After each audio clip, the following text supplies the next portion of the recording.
దేవునికి ప్రియమైన వారులారా, ఈ పరిశుద్ధ బైబిల్ గ్రంథాన్ని ఇదేదో మత గ్రంథం, మతాన్ని స్థాపించడానికి యేసుప్రభు వారు వచ్చారని చాలా మంది ఈరోజు దీన్ని పెడార్థం చేసుకొని దీన్ని దూరం చేసుకుంటూ ఉన్నారు. ఈ గ్రంథాన్ని నేను రక్షింపబడిన ప్రారంభ దశలో మరి విజయవాడ పడమట్లంక బెంజి సెంటర్లో గుళ్ళపల్లి మోజేస్ చౌదరి గారు అక్కడ సభలు ఏర్పాటు చేసేవారు. చిన్న వయసులో ఆ సభలకు వెళ్ళి నేను కలుసుకునేవాడిని.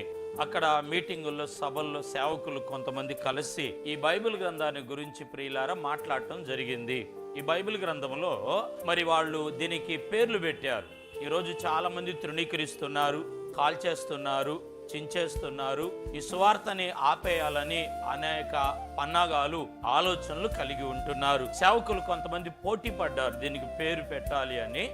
ఒక సేవకుడు వచ్చి ప్రియులారా, ఆ రోజుల్లో అమెరికా ప్రాంతంలో నుంచి హార్లీ ఫెడ్లర్ గారని మరి ఒక దొరగారు వచ్చేవారు.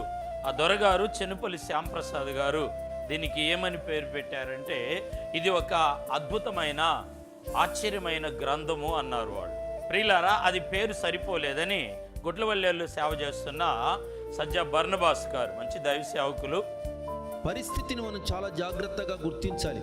అది ఆనాడు ఇశ్రాయేలీలైనా ఈనాడు మనమైనా ఎవరమైనా సరే ఒక్క విషయం గుర్తించాలి.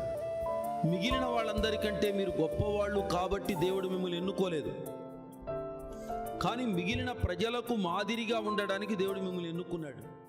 వారందరూ కలిసి ఉన్న దినాలు అవి. వారు వచ్చి అన్నారు కదా, ఇది పరిశుద్ధ గ్రంథము అన్నాడు. స్తోత్రం, హల్లెలూయా. ప్రియులారా, గుళ్ళపల్లి మోజేస్ చౌదరి గారు, ఆయనే నాకు బాప్తిసం ఇచ్చారు, వివాహం చేశారు. మరి మా పిల్లలకు కూడా వివాహం చేశారు. మంచి దైవ సేవకులు. ఆదాముకు మొదటగా మత్తునిచ్చిన మత్తు డాక్టర్ ఆయనే, ఆపరేషన్ చేసిన మొదటి సర్జన్ దేవుడే. నిస్సందేహంగా నా తండ్రి నా కొరకు చేసిన మరొక సృజనాత్మకమైన రూపం అని ఆ స్త్రీని చూచి ఆశ్చర్యపోతూ 1కి 2 సార్లు చూశాడు.